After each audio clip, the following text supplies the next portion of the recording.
Va ora in onda Pop Economia. Soldi, soldi, soldi, quanti soldi, lodati siano i soldi, i bene amati soldi, perché chi ha tanti soldi vive come un pascià e a piedi caldi se ne sta. Quando sono solo in casa e solo devo restare per finire un lavoro, perché ho raffreddore. C'è qualcosa di molto facile che io posso fare: accendere la radio e mettermi a ascoltare. Amo la radio perché arriva dalla gente, entra nelle case e ci parla direttamente. Se una radio è libera, ma libera veramente, mi piace ancora di più perché libera la mente.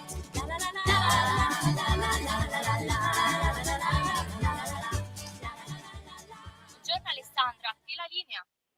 Amo la radio perché arriva tra la gente e se e quando la radio è libera veramente, libera la mente. Siete d'accordo? E già, perché la radio è passione e verità. O si ama o no. Tertium non datur. Martedì 17 febbraio. Io sono Alessandra Mori e questa è Pop Economia Rumore. Ben ritrovate cari amiche e amici di Radio Libertà, ascoltatrici e ascoltatori, on air naturalmente. E se siete in auto cliccate su Radio DAB, o se siete comodamente poltronati a casa potete usare tutte le app che credete, Facebook, YouTube. E lo sapevate che 35 milioni di persone ascoltano la radio ogni giorno, di cui 26 milioni lo fanno proprio mentre sono in macchina. E voi dove amate ascoltare di più la radio? In auto, via smartphone? Fatecelo sapere, scriveteci un messaggino. Dove, Natalia? Dove possono scriverci? Per scriverci un WhatsApp il numero è 340 670 9659. E allora, oggi è 17 febbraio, ma pochi giorni fa, 13 febbraio, venerdì scorso, è stata la giornata mondiale della radio istituita dall'UNESCO e proclamata dall'Assemblea Generale delle Nazioni Unite. Ma c'è qualcuno che rema contro la radio? E chi vuole bene o male alla radio? Onorevole Alberto Gusmeroli, Presidente Commissione Attività Produttive, Commercio e Turismo della Camera dei Deputati. È un piacere ritrovarla, lei è in linea? Sì, buongiorno, un saluto a tutti i radioascoltatori e grazie per l'invito. E allora telefonica quest'oggi non a caso, perché chi è in macchina, lo dicevo, onorevole Gusmeroli, può vedere sulla schermata delle nostre auto tutte le radio, tra cui pure Radio Libertà, e quindi cliccare e sintonizzarsi. Lei, onorevole Gusmeroli, ama la radio e dove l'ascolta con più frequenza? Ma allora, io sinceramente la sento moltissimo in macchina, ecco, perché diciamo che quando sono in macchina sono quasi sempre diciamo da solo, perché faccio magari delle tratte per andare a dei convegni eccetera eccetera, e quindi la radio è una compagnia. Poi soprattutto la radio fa informazione, fa servizio, perché quando c'è un incidente uno la prima cosa che fa e si collega alla radio o a Isoradio oppure a una radio locale per capire che cosa è successo e se si può evitare di finire in coda per ore.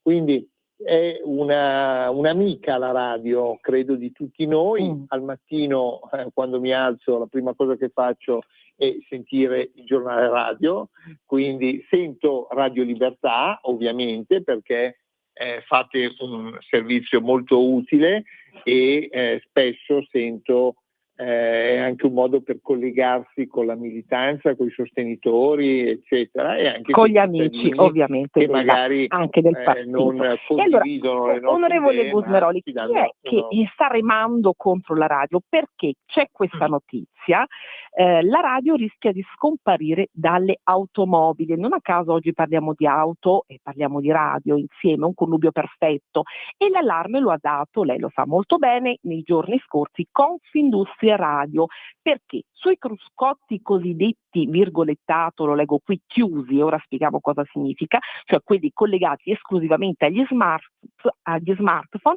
si può compromettere l'accesso libero e immediato alle radio tradizionali, ovvero cliccare e per esempio sintonizzarsi come in questo momento su Radio Libertà. Ecco, che cosa succede?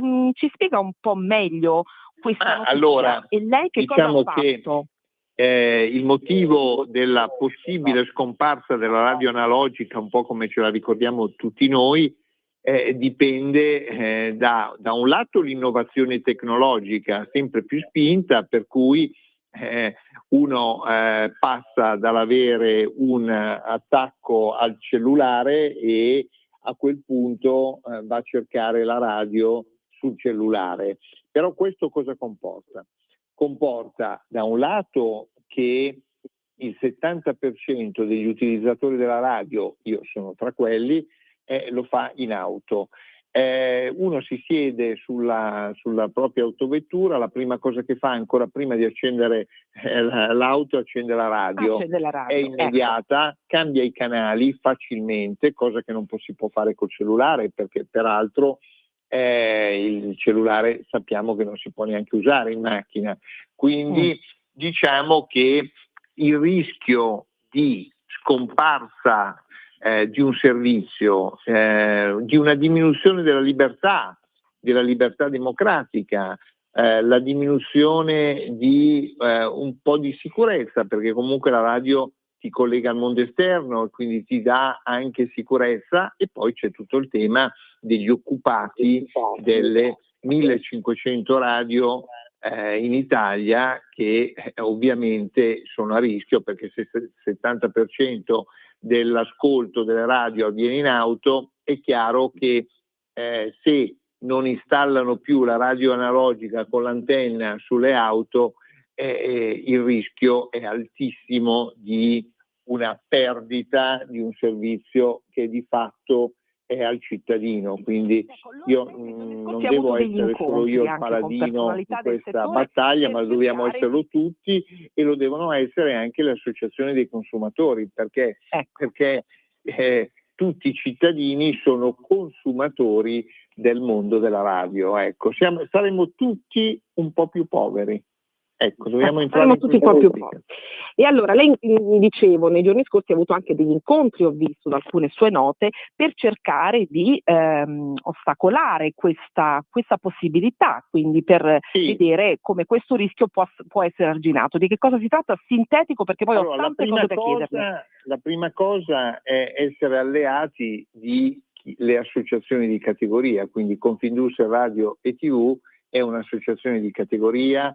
Io ho incontrato anche degli operatori delle radio, quindi alzare questo muro di silenzio, ecco, quindi cercare un po' di togliere questo silenzio su questo tema, che invece è assolutamente importante. Poi nei prossimi giorni ho intenzione di fissare con appunto Confindustria Radio TV un incontro al Ministero proprio per affrontare il tema di come scongiurare il fatto che le case produttrici non installino più le radio analogiche sulle auto. Quindi è un work in progress, è importante parlarne, quindi fate benissimo come stiamo voi facendo noi oggi. Non ho sentito molte radio parlarne, comunque noi siamo sul pezzo. Allora, voce alta e voce sempre in allerta. Onorevole Gusmeroli, a radio è anche un mezzo per veicolare, come facciamo noi nel nostro piccolo, modestamente, le informazioni di economia pop, quindi di economia reale. Noi lo facciamo ogni martedì per la rottamazione 4, leggo qui, ci sono non i caduti, ma i decaduti della rata di novembre 2025, cioè lei è firmatario di una proposta di legge, primo firmatario, ci dice? Sì, allora al mille proroghe è stato possibile, come per qualsiasi legge, emendarla, e quindi io ho proposto sostanzialmente di rimettere in bonis, quindi diciamo in regola, tutti quelli che della rottamazione quater non hanno pagato la rata di novembre. Adesso l'emendamento ha avuto l'ok dal governo, non è ancora stato votato, quindi diciamo che è questione di ore, però insomma ha l'ok dal governo e quindi ne stanno già parlando, è una cosa molto positiva, perché chi non ha pagato la rata di novembre vede decadere la rottamazione, mancano ormai meno di 2 anni alla fine della rottamazione quater, e vedersi riaddebitati tutte le sanzioni di interessi è un disastro, quindi va un po' incontro al cittadino, ecco, quindi è in corrispondenza anche con la rottamazione quinques, perché quelli della rottamazione, diciamo che tutti quelli che non erano riusciti a pagare entro il 31 di luglio potevano fare la rottamazione quinques, quelli che non hanno pagato la rata di novembre non potevano fare né la quater né la quinques, quindi in qualche modo almeno rimetterli in bonus sulla rottamazione quater è una questione di buon senso e di giustizia. Ed è una notizia che sicuramente piacerà alle nostre ascoltatrici e ascoltatori. Onorevole Gusmeroli, un altro tema di cui parliamo spesso e abbiamo parlato molte volte qui con lei, il caro bollette, perché tutti sono in attesa del decreto energia a brevissimo. E allora il tema è sempre quello, ce lo siamo detti molte volte con lei, no? In UE c'è il caro bollette, è un problema sicuramente che va rivisto nel perimetro europeo, ma in Italia le bollette sono superiori alla media di tutti i paesi europei. Poi c'è il tema dei prezzi dell'elettricità per le imprese. Il caso Spagna fa scuola che ci batte davvero ampiamente. Le imprese italiane sostengono il prezzo dell'energia elettrica più elevato tra i grandi paesi europei. Ora c'è insomma un bel tesoretto, diciamo così, si parla di 3 miliardi di euro messi su questo decreto. Cosa può anticiparci, cosa può dirci su un tema che lei ha battuto pienamente in questi mesi, in questi anni? Ma allora, diciamo che sul tema del caro bollette è un tema che è molto italiano, perché noi abbiamo una dipendenza dall'estero ampissima, in particolare una dipendenza dal gas. E ovviamente lo stiamo pagando anche in una misura molto più cara rispetto a quando lo compravamo dalla Russia, a causa appunto della guerra russo-ucraina. Quindi ci riguarda molto, perché riguarda da un lato le imprese, perché il caro energia ovviamente incide sulla competitività delle imprese, e dall'altro lato sulle famiglie che hanno già rate dei mutui elevate. È chiaro che il caro energia incide. Il governo vuole intervenire, e quindi interverrà sia sul lato famiglie sia sul lato imprese. I dettagli non li abbiamo, però di solito si tratta di interventi che riguardano le fasce più deboli della popolazione, le fasce più fragili, che sono diciamo i fragili economici, sono le persone meno giovani e sono le persone diversamente abili. Per ciò che riguarda le imprese, sono 2 sicuramente gli interventi generalizzati per il caro energia delle imprese, e poi quello per gli energivori. Ecco, quindi attendiamo, sembra che domani vada in Consiglio dei Ministri, attendiamo i dettagli, ma sicuramente saranno buone notizie, perché comunque qualsiasi cosa che si faccia contro il caro energia sicuramente va incontro a un bisogno reale della gente e delle imprese. Certamente reale e popolare. Aspettiamo tra poco anche gli amici di Asutenti, in particolare oggi. Appunto parlavamo prima di associazioni di consumatori, vediamo che cosa ci diranno su famiglie e imprese, gli ultimi dati, che cosa si aspettano anche da questo decreto. Turismo, onorevole Gusmeroli, e perché turismo? Perché l'Italia, stavo scorrendo dati prima che lei si collegasse, prima in Europa nel 2025, addirittura ci sono 479 milioni di presenze, sono dati dell'osservatorio Turismo Visit Italia. Ora, cosa voglio chiederle? In Italia siamo pieni, inutile dirlo, di ricchezze, bellezze artistiche, culturali, paesaggistiche, ma ci sono anche dei territori inesplorati, no? Sommersi, per esempio tanti territori. Ecco, lei è sindaco di una bellissima città del nord, Arona, lo ricordo sempre, che ha un lago meraviglioso. Per esempio, come si fa a valorizzare le nostre bellezze e ricchezze che magari abbiamo lì proprio vicino vicino, ma non ci pensiamo, no? Non le valorizziamo perché tanto sono lì e stanno lì a guardarci. Qual è, diciamo, il suo metodo lì ad Arona? Qual è la sua attività? Ci racconti un po'. Ma diciamo che il modo migliore è investire, essere sempre un passo avanti, cioè quindi non attendere gli eventi ma cercare di anticipare gli eventi, essere innovativi, quindi noi abbiamo la fortuna di vivere in posti meravigliosi, più li valorizziamo meglio è. Ovviamente il turista che cosa vuole trovare? Vuole trovare città in ordine, città pulite, città con marciapiedi, strade transitabili facilmente, servizi, e quindi se sono città di mare o di lago come nel caso nostro, che ci siano le spiagge, siano tenute bene, che ci siano tanti piccoli servizi. Noi negli anni abbiamo fatto di tutto, dalle piste ciclabili piuttosto che gli incentivi per le bici elettriche, le panchine ciclette, le scacchiere in giro per la città, le biblioteche in giro per la città,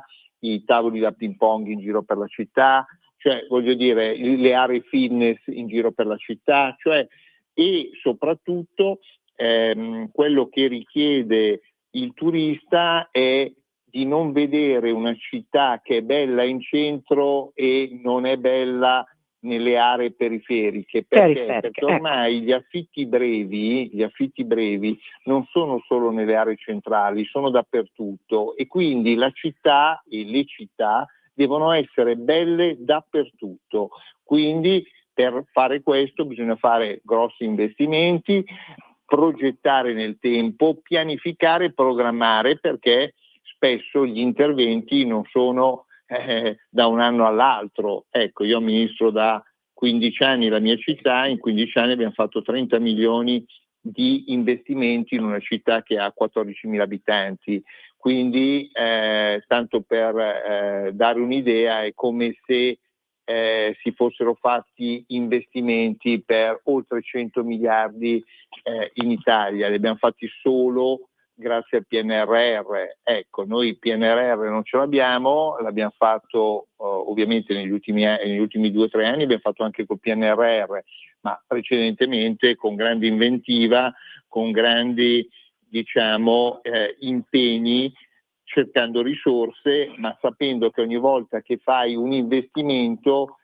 migliora la qualità della vita dei tuoi cittadini e migliora l'incoming turistico, che poi è crescita economica, crescita delle attività, occupazione. Quindi bisogna immaginare che qualsiasi cosa è correlata e tutto ciò che è crescita turistica ed economica fa bene a tutti, ecco, soprattutto alle fasce più deboli della popolazione. Ai più fragili, quelli che dicevamo prima, no? Che ora scorgeremo con l'Associazione Assolutenti dei Consumatori. Allora, sono le 16:20, 20 minuti con lei, onorevole Gusmeroli, non possono bastare perché in realtà ci sono tanti temi. Io l'aspetto qui presto, oggi puntata telefonica non a caso, perché chi va in macchina, che è in macchina in questo momento, sono sicura che ci sta ascoltando sulla Radio DAB. Per ora la saluto, la ringrazio e ovviamente lei qui è di casa l'aspetto presto. Grazie. Sono io a ringraziarvi e grazie infinite, un saluto a tutti i radioascoltatori. Grazie ancora. A presto, a presto. E allora aspettiamo Maria Linedi Assolutenti, mettiamo su una bellissima musica. Ogni tanto Gianna Nannini, a te Natalia. Ogni tanto mi sorprendo, un po' ti invento, un po' ti dai. Ogni tanto perdo il filo, forse non ci sei. Non hai nome, chi ti crede, fiore di ninfea. Duri un attimo, ogni tanto fai spavento, prendi tutto e non ti fermo, amor che nulla hai dato al mondo, quando il tuo sguardo arriverà. Di nuovo a te la linea, Alessandra.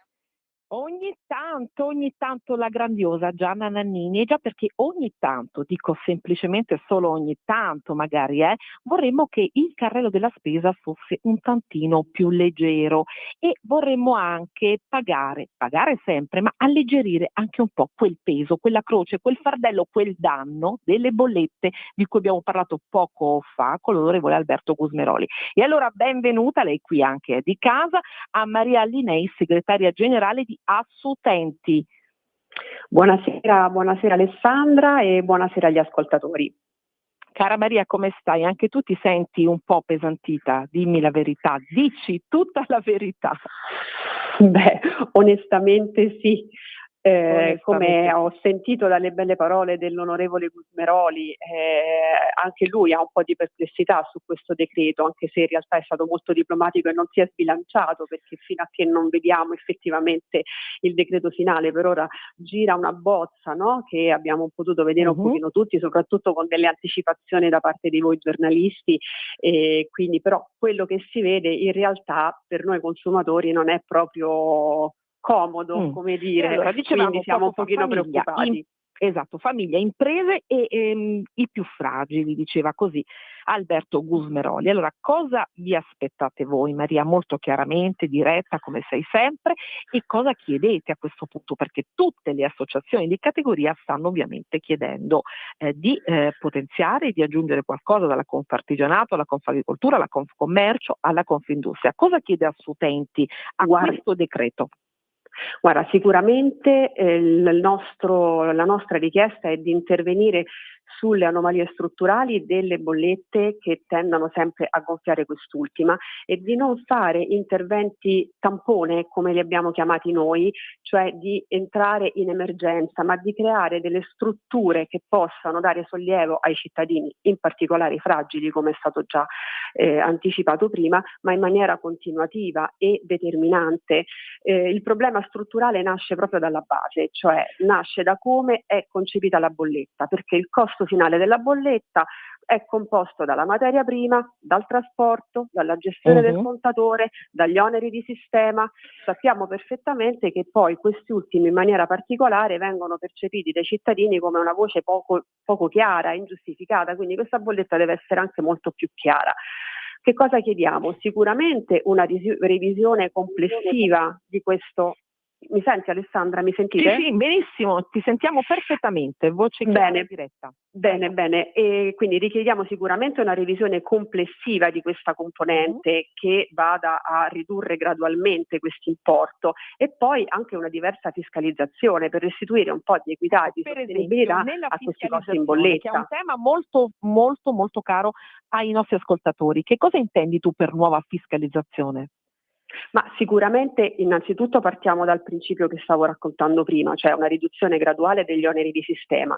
Poi vogliamo parlare dello strano caso dell'IVA applicata sull'accisa, cioè una vera e propria imposta su una tassa. Questo deve essere tolto immediatamente con un intervento normativo da parte del governo, perché ci troviamo noi cittadini a pagare 2 volte la stessa voce, la stessa cosa, quindi mi riferisco esattamente a questo, quindi a far intervenire su una struttura di una bolletta che così non va bene per il cittadino, non va bene per il consumatore, perché non è chiaro e ci costa molto di più di quello che andrebbe a costare se non ci fossero queste voci. Non entro nei tecnicismi perché poi magari non tutti sanno che cos'è il disaccoppiamento, come viene calcolato il costo totale dell'energia sul costo. Ci vorrebbe una puntata a parte, Maria, ma magari la faremo perché anche questa è un'informazione tecnica, magari non proprio brillante, un po' noiosa, però è un'informazione che magari ai nostri ascoltatori può interessare. Però come concetto chiave, come tu stai spiegando molto chiaramente, questo deve essere eliminato, dite voi, no? Esatto, questo deve essere eliminato. L'altro elemento importante è il bonus sociale, no? Sulle categorie fragili, come facevamo riferimento prima. Sappiamo che è ormai un automatismo che viene dato automaticamente a chi ha un ISEE inferiore ai 9.700 euro e deve rimanere tale, ma è sufficiente dare un ISEE con un contributo di 90 euro in più si legge nella bozza e non si capisce se questi 90 euro in più sono in più a quello che era già previsto nel decreto precedente o sono così una tantum. Quindi però, come dicevamo prima, il bonus rappresenta un intervento una tantum, quindi qualcosa che va a tamponare una situazione che perdura ormai nel tempo. Da quanti anni, Alessandra, parliamo di caro energia, di bollette troppo care, da di tanto tempo, Maria, da dei quando consumatori? Certo, da molte puntate, da molto tempo. Quindi temi che sono, insomma, diciamo così, per usare una frase molto delicata e così chic, ridondanti, ma insomma ci stanno anche un po' stancando.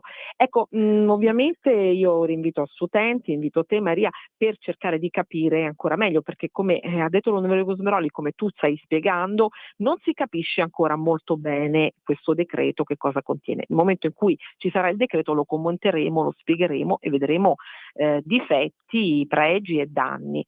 E Maria Linei, volevo chiederti questo, la radio, perché abbiamo così cominciato, sono le 16:27, abbiamo pochi minuti ma ce la faremo, la radio rischia di scomparire dalle automobili. È un allarme che nei giorni scorsi ha alzato Confindustria Radio, perché, lo ripeto, sui cruscotti cosiddetti chiusi, cioè quelli che sono collegati esclusivamente agli smartphone, si potrebbe con questa chiusura compromettere l'accesso libero e subito, diciamo istantaneo, immediato alla radio tradizionale, per cui chi è in macchina clicca sulla tablet delle nostre macchine e quindi può scorrere tra tutte le radio, in questo caso mi raccomando Radio Libertà. Ecco, tu sei preoccupata per questo? Hai seguito questa notizia? Guarda, ho seguito e mi sono un pochino informata. Io sono un po' vecchio stile, un po' Marcordi, i miei figli direbbero boomer, quindi per me in macchina è ascoltare la radio, quindi sono sicuramente molto contrariata a quanto ho letto un pochino, però c'è da dire che dobbiamo stare anche un po' al passo con i tempi, quindi sappiamo perfettamente che ormai non si sta senza cellulare, senza device, quindi lato mio, secondo me, ci dovrebbe essere l'opportunità di poter avere all'interno della macchina un dispositivo che mi permette di ascoltare la musica attraverso il mio cellulare o di ascoltare la radio col vecchio sistema. Quindi ho letto qualche dato in giro che, se mi permetti, te lo vado a raccontare. Prego, tutti i dati sono qui graditi. Vai Maria. Perché so che hai pochi minuti. In Italia vengono prodotti circa 500 modelli di automobile e a oggi, quindi la fotografia proprio di oggi, è che 9 di questi modelli hanno il cruscotto chiuso, cioè quindi quello a cui ti stavi riferendo prima, quindi non prevedono l'autoradio, insomma parlo in maniera semplice per farci capire da tutti, quindi è l'1,8%, quindi non è a oggi un dato allarmante, però chiaramente guardando il futuro dobbiamo chiaramente monitorare e osservare un po' l'andamento delle auto e del settore dell'automotive per, diciamo, dare la possibilità al consumatore di beneficiare di tutti e due i sistemi. Ecco, perfetto, però questa vicenda mi interessa molto, come potrai capire, interessa a tutti noi, la seguiremo e a prestissimo, Maria, sono le 16:29, quindi non abbiamo sforato, grazie alla tua capacità anche di sintesi, questo primo blocco, e sarai qui presto, immagino, ti invito per commentare, ripeto, spiegare, cercare di capire cosa c'è dentro il decreto bollette. Tutto questo fa economia reale, economia popolare, e a noi interessa moltissimo, e veicoliamo tutte queste informazioni di economia reale, di economia vera, il martedì, proprio per cercare di far comprendere alle ascoltatrici e agli ascoltatori che cosa succede e come comportarsi. Grazie ad Studenti sempre e grazie a Maria Linei. Grazie a voi, è stato un piacere stare insieme a voi questi pochi minuti. Buona serata. A presto, a presto.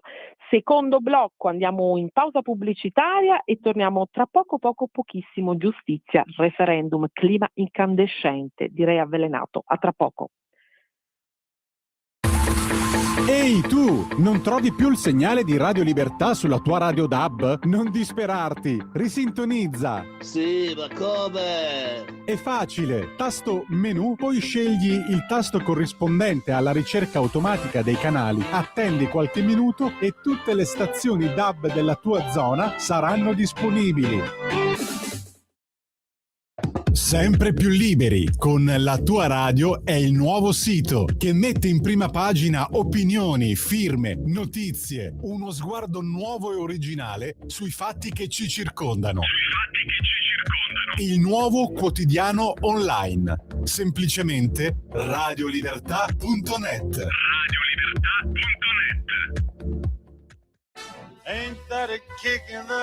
Ascolta i tuoi programmi preferiti, le notizie, la musica che ami e non solo. Con l'app di Radio Libertà puoi interagire con i conduttori, anche quando sei in movimento. Non aspettare, cerca Radio Libertà nello store del tuo smartphone o tablet e scarica l'app gratuitamente. Radio Libertà, tutta la radio con te.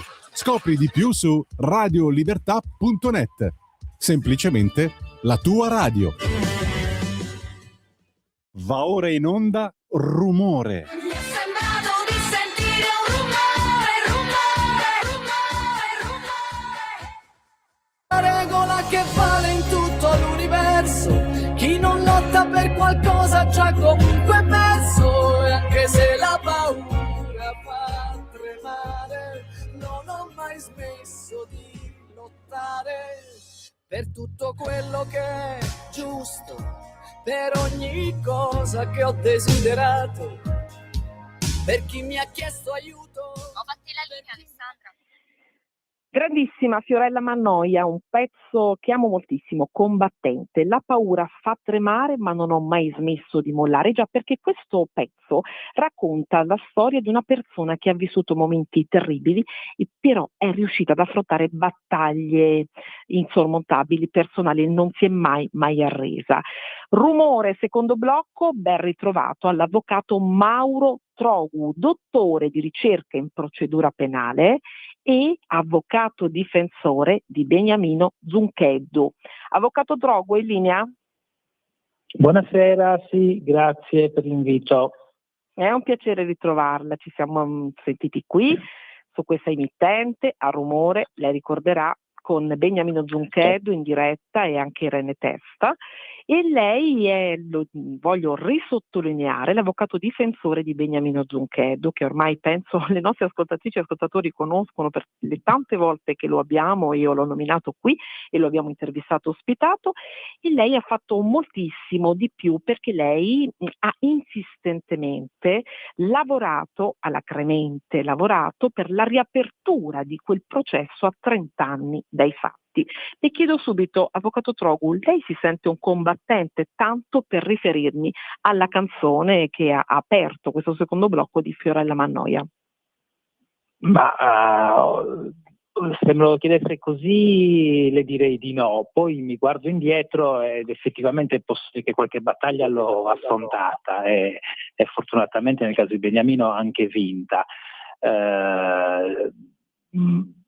Sì, forse sono un combattente, diciamo che più che essere un combattente non mi tiro dietro quando ci sono delle battaglie da compiere, ecco, da affrontare. Beniamino, 33 anni in carcere, accusato ingiustamente. Se lei non avesse riaperto, diciamo, questo fascicolo e se il Partito Radicale non ci fosse stato, Beniamino che fine avrebbe fatto? Non si sa. Ora Beniamino è un uomo libero, ma è una persona provatissima, lo dicevamo con Irene Tessa martedì scorso, no? Perché questi sono danni che poi rimangono per tutta l'esistenza, non è così?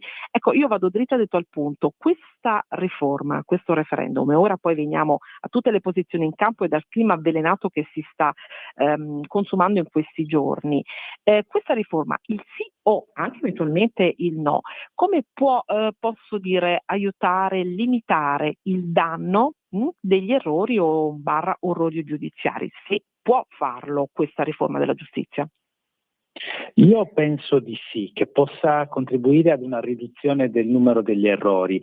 Non è certo un effetto automatico, non è il primo effetto che scaturirebbe dall'applicazione di questa riforma. È però una riforma che mira a creare una figura di giudice realmente terzo ed imparziale, non solo nominalmente in base a quanto previsto dal codice di procedura penale, ma anche da un punto di vista ordinamentale e costituzionale. Rendere il giudice terzo ed imparziale su tutti i piani contribuisce, secondo me, ad una valutazione delle prove più equilibrata, può contribuire ad avere giudici con una maggior capacità di porsi dei dubbi rispetto ai quadri accusatori. Se i giudici che hanno giudicato Beniamino nel 1991 avessero avuto una adeguata cultura del dubbio, Beniamino non sarebbe mai stato condannato, a mio modo di vedere. Quindi diciamo il sì potrebbe aiutare a tenere diciamo, quell'impianto del processo garantista, cioè quella terzietà del giudice. Lei mi sta dicendo questo? Sì, esatto. Io sicuramente la riforma persegue la creazione di un giudice terzo ed imparziale anche sul piano dell'ordinamento giudiziario e quindi a livello costituzionale. Questo è pacifico, tutti lo riconoscono. Dall'altro lato, questa terzietà ed imparzialità del giudice col passare del tempo porterà, a mio modo di vedere, in maniera naturale e non evitabile, una nuova cultura di chi giudica. Ossia, oggi chi giudica è molto vicino a chi accusa e non ha in molti casi la lucidità e l'equidistanza necessaria per valutare con egual attenzione le prove portate dall'accusa e le prove portate dalla difesa. Il dubbio nasce da questo, il dubbio deve nascere proprio da una valutazione equilibrata sulla base degli stessi criteri delle prove a carico e delle prove a discarico. Se le prove a discarico vengono sempre considerate di natura inferiore, più inaffidabili ab origine rispetto alle prove d'accusa, allora il dubbio non sorgerà mai o quasi mai. Mi spiego, se io le mie prove d'alibi le vedo tacciare di falsità senza alcun vaglio critico effettivo, ma solo perché sono prove della difesa e in quanto tali inaffidabili, quando mai riuscirò a dimostrare la mia innocenza o quantomeno a instillare il dubbio sulla mia colpevolezza? Solo un giudice terzo ed imparziale che consideri avvocato difensore e pubblico ministero sullo stesso piano, aventi la stessa dignità processuale, può arrivare a porsi certi dubbi e quindi a evitare condanne azzardate, perché quella di Beniamino fu una condanna azzardata. Allora, stiamo su questo solo per un attimo. Lo ribadisco e ci tengo molto, lei ha insistito, ha avuto il coraggio e la determinazione di riaprire questo processo a 30 anni dai fatti. C'è stato un momento in cui lei si è scoraggiato e si è sentito solo in questo percorso così difficile? Allora, solo no, perché per fortuna ho sempre avuto colleghi, consulenti, magistrati che hanno sostenuto la mia iniziativa e mi hanno fatto ricordare sempre di essere dalla parte giusta, quindi valesse la pena continuare a provarci. Scoraggiare, sì, ci sono stati dei momenti in cui più che scoraggiato mi sono sentito impaurito, perché ci sono stati dei momenti nei quali ho notato in altri magistrati la tendenza a voler nascondere l'errore, a non volerlo riconoscere l'errore, la difficoltà di ammettere l'errore che è ciò che maggiormente faceva paura in quel momento, perché tu l'errore lo vedi, hai in mano le prove per dimostrare che un errore vi è stato, e però ti rendi conto che dall'altra parte non c'è chi è disposto ad aprire gli occhi su quelle prove e a riconoscere quell'errore. Ok, chiaro. Allora, Avvocato Trogu, lei ci sono in questo referendum, cerchiamo, ecco, lei un po' mi deve aiutare adesso perché davvero è molto complessa e soprattutto è incandescente il clima. Cerco di semplificare, ci sono due comitati ovviamente, il comitato del sì, lei fa parte di questo, perché per il sì al referendum, e il comitato del no. Nordio, il ministro della giustizia, vuole i nomi di chi finanzia il no e lo chiede questa richiesta la inoltra direttamente alla NMM, Associazione Nazionale Magistrati, e il capo di gabinetto Giusy Bartolozzi scrive all'NM chiedendo questa cosa. La risposta dell'Associazione Nazionale Magistrati è no, perché dice così la NMM, è contraria questa richiesta alla privacy. Ovviamente il PD parla, accusa, insomma si mette contro e dice liste di proscrizione, siamo veramente arrivati al limite. Le chiedo subito, è giusto chiedere questa lista? Guardi, siamo in una campagna elettorale a tutti gli effetti, perché la campagna referendaria è come le altre occasioni in cui i cittadini vengono chiamati al voto un momento elettorale. In Italia vige la regola per cui tutti i candidati dei partiti che si candidano ad un'elezione devono garantire la massima trasparenza sulle donazioni ricevute a sostegno della campagna elettorale stessa, tant'è che devono avere un conto corrente dedicato, devono avere un soggetto mandatario che è responsabile delle entrate e delle uscite di quel conto e devono rendicontare tutte le spese, pena la loro non eleggibilità. Quindi la trasparenza delle campagne elettorali oggi è imposta dalla legge. E dirò di più, questa legislazione nasce un po' sull'onda di quel malcontento popolare che nacque all'epoca di Mani Pulite, quindi fu proprio l'azione della magistratura a spingere il legislatore ad intervenire garantendo la trasparenza in questa fase molto delicata della vita democratica, e se vogliamo è una regolamentazione condivisibile. Ora, non abbiamo dei candidati, perché nel referendum non si eleggono persone, ma abbiamo sicuramente una chiamata al voto dei cittadini. Quindi garantire la trasparenza di chi sostiene anche finanziariamente un comitato o l'altro, secondo me non è un male per la democrazia, anzi è un bene per la democrazia. La legge elettorale che ho citato prima non è applicabile al referendum perché appunto non ci sono candidati che chiedono di essere votati, ma il principio è più o meno lo stesso. Abbiamo due fazioni che si contrappongono il consenso e che si contendono il consenso degli elettori, e perché dovrebbe essere un mistero chi finanzia un comitato oppure l'altro. Faccio notare che il presidente dell'Associazione Nazionale Magistrati si trincera dietro al fatto che chi effettua la donazione in favore della ANM riceve al momento della donazione stessa sul sito dell'associazione una garanzia di riservatezza, perché appunto viene garantito che i suoi dati non verranno rivelati. Ora, noi sappiamo che la tutela della riservatezza è un bene importante, ma non è un bene primario in grado di far soccombere qualunque altro interesse costituzionalmente legittimo, tant'è vero che nelle indagini penali il diritto alla riservatezza cede di fronte all'interesse punitivo dello Stato, e quindi abbiamo le intercettazioni, abbiamo le perquisizioni, abbiamo i sequestri, abbiamo le ispezioni, abbiamo misure che ledono in maniera determinante la riservatezza e la privacy delle persone. Quindi sappiamo che la riservatezza non è un bene assoluto che vince su ogni altro interesse.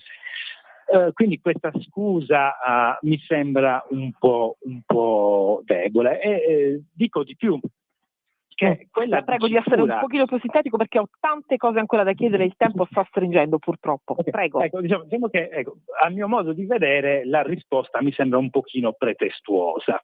Io sarei per la trasparenza dei sostenitori del sì e del no.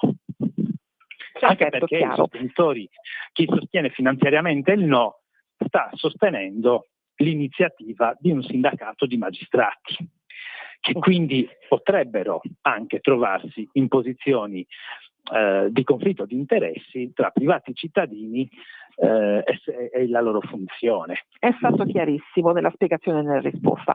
Nordio, il ministro della giustizia, attaccano, le sarà sfuggito oggi, i membri togati del CSM, dove dice il ministro le correnti della magistratura avrebbe creato, la magistratura e le correnti avrebbe creato un sistema paramafioso. Poi c'è il procuratore capo di Napoli Gratteri, che nei giorni scorsi lo abbiamo visto, faccio una breve sintesi, ha detto che per il sì voteranno mafiosi, voteranno massoni e poi oggi non si è fatto sfuggire la battuta Gratteri e ha risposto a Nordio dicendo il ministro non sa cos'è la mafia e chi è il mafioso.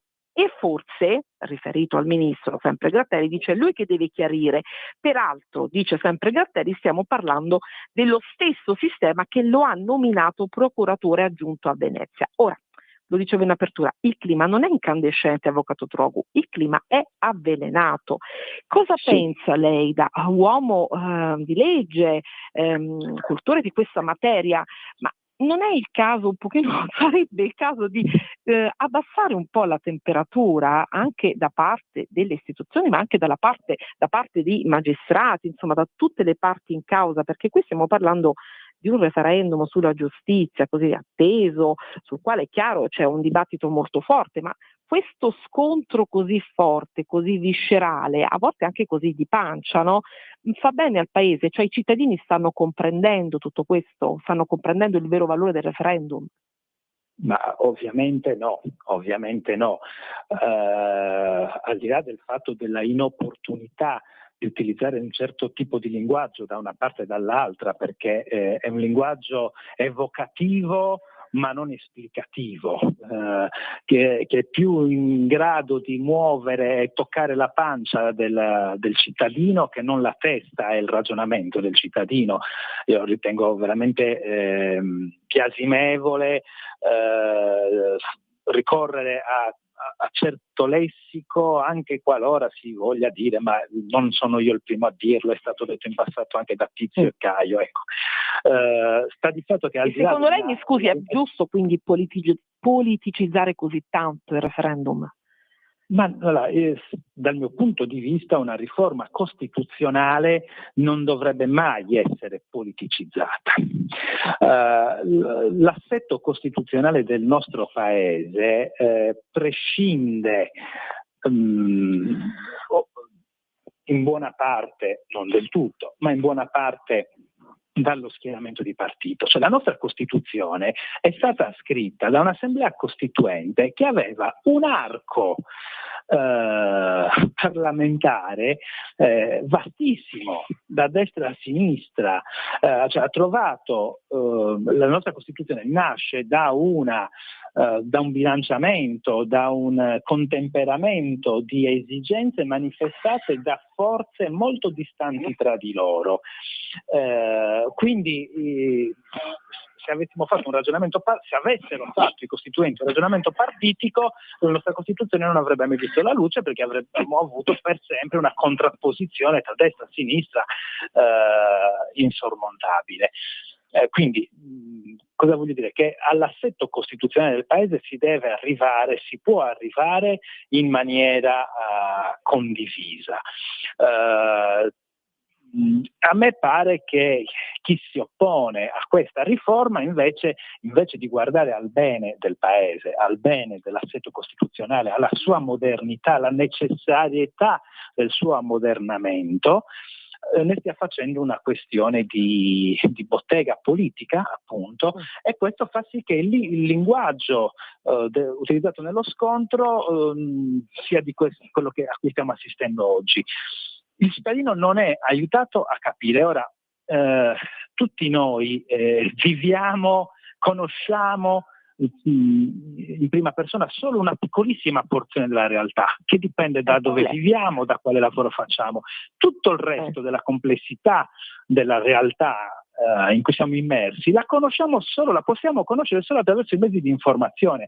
Se i mezzi di informazione si Secondo lei concentrano... l'informazione, avvocato Trago, sta rendendo un buon servizio su questo referendum? Come? Secondo lei l'informazione tutta, diciamo, dai media, tutti intesi come radio, come giornali, carta stampata, TV, sta rendendo una buona informazione, sta rendendo una buona comunicazione sul tema del referendum? E poi dobbiamo chiudere perché sono in ritardo.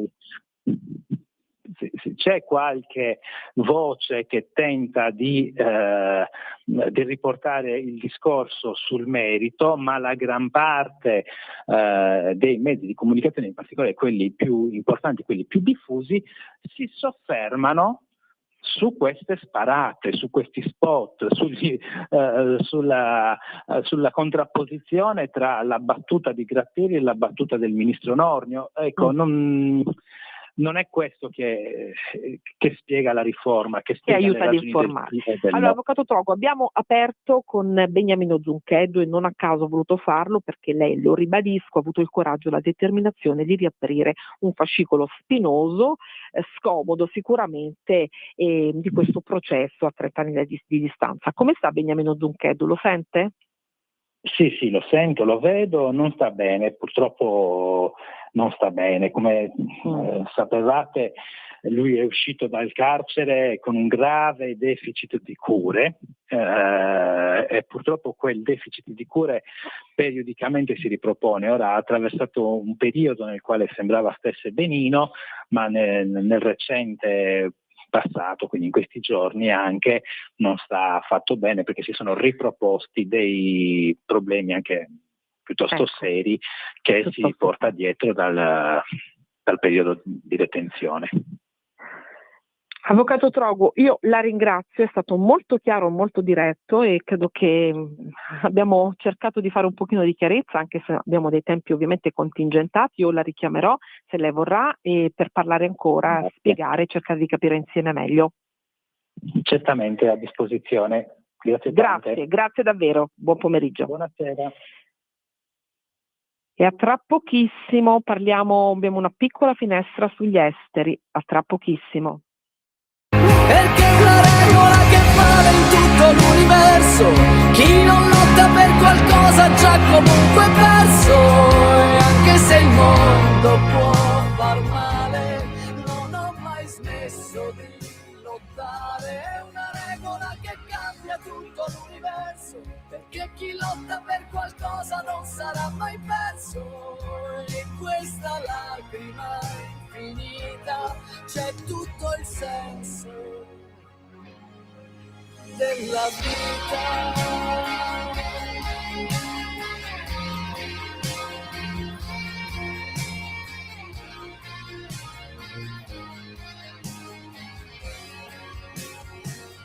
È una regola che vale in tutto l'universo, chi non lotta per qualcosa. La linea, Alessandra. In questa lacrima infinita c'è tutto il senso della vita. In diretta da Israele sono molto contenta di ritrovare il collega, bravissimo giornalista di Macquarie Show, David Zebuloni. Ciao David, buon pomeriggio. Buon pomeriggio, sempre gentilissima, un piacere essere con te. Un piacere ritrovare la tua voce in diretta da Israele. Abbiamo continuato con Combattente di Fiorella Mannoia e rivolgo a te la stessa domanda che ho rivolto in apertura all'avvocato Trago. Parlavamo di giustizia poco fa, temi diversi affrontiamo, ma un po' il senso della determinazione e del coraggio è lo stesso. Tu David ti senti un po' un combattente? Tante volte abbiamo parlato delle vicende di Israele, di tutto il dramma che è stato affrontato, che ancora si va affrontando in questa terribile guerra? Allora, parlo di me stesso, ma in realtà parlando di me stesso parlo di tutti i miei colleghi. Non a caso il fronte mediatico è stato definito l'ottavo fronte di guerra in Israele. Sappiamo che c'è il fronte iraniano, del quale immagino parleremo, Gaza, Libano, il Houthi dello Yemen, e l'ottavo fronte è il fronte mediatico, in quanto quella che oggi è divulgazione, così come è sempre stato fatto, è diventata quasi una guerra. Poter informare e raccontare con una certa narrativa una realtà locale, e quindi possiamo definirci un po' combattenti, sì. Davide, allora vediamo un po' le ultime news con te. Non ho molto tempo, ma tu sei qui come un po' tutti gli ospiti di questa puntata di casa, quindi quando vorrai sono davvero molto contenta di averti in collegamento perché ci dai sicuramente delle finestre diverse e più esplicative. Allora, l'obiettivo degli Stati Uniti è l'accordo con l'Iran. Parliamo di Iran, io ho avuto qui testimonianze di giovani iraniani, ne ho parlato molte volte, ma l'opzione militare, diciamo, sembra ancora lontana, anche se Trump, come nel suo stile, minaccia anche credo forse per avere un po' di appeal, di deterrenza in questo senso, no? Quindi l'opzione militare sembra lontana, ma sullo sfondo c'è anche il ruolo di Israele. Ecco, che ruolo ha Israele in questa vicenda? Ce lo puoi spiegare? Certamente, allora, in questo caso, così come spesso capita nella storia, nonostante Israele e Stati Uniti abbiano spesso degli obiettivi comuni, capita e può capitare, è capitato e succede adesso che Israele e Stati Uniti non abbiano in questo caso un interesse del tutto comune, ovvero gli Stati Uniti hanno un interesse palese, quello di ottenere una quiete, una tregua, un attimo di pace rispetto a quello che è stato l'ultimo mese, gli ultimi 2 mesi atroci nelle vie di Teheran. Israele invece ha un obiettivo diverso, l'obiettivo di ripristinare il Medio Oriente e portare non a una situazione di tregua, non a un accordo momentaneo, ma quella che può essere effettivamente una pace duratura, e questa pace si può ottenere solamente con un altro regime, un regime democratico in questo caso, e non quello degli Ayatollah. E quindi succede che per quanto Trump stia puntando a un accordo momentaneo, Israele cerca di vedere più a lungo termine e la scatura. Ecco, il ministro degli esteri di Teheran ha commentato il nuovo round di incontri a Ginevra, perché tutti gli occhi oggi sono su Ginevra, e l'accordo, dice, non è scontato, ma il percorso è iniziato. Ripeto, non è da parte di Israele questo commento, non è da parte di USA, ma dal ministro degli esteri di Teheran. Insomma, tra le parti restano diffidenze e minacce, ma questa dichiarazione sembra aprire un piccolo spiraglio, proprio perché viene da Teheran. Come la vedi? È una dichiarazione che preoccupa moltissimo in primis all'interno di Teheran, delle vie di Teheran, i manifestanti che speravano appunto di poter rovesciare il regime e non di trovare un accordo parziale. Spaventa anche Israele, in quanto, come dicevo, in questo momento Israele è allineato con il sentimento, con lo spirito iraniano, del popolo iraniano che si batte per la propria libertà. Si teme, in poche parole, una soluzione, come dicevo prima, che possa essere parziale, un contentino, accettare delle condizioni americane. Insomma, quella che si aspettava il popolo iraniano, non una liberazione, quindi. Esattamente, accettare delle condizioni americane per mantenere la situazione così com'è, senza ulteriori spargimenti di sangue, ma non risolvere il problema alla radice.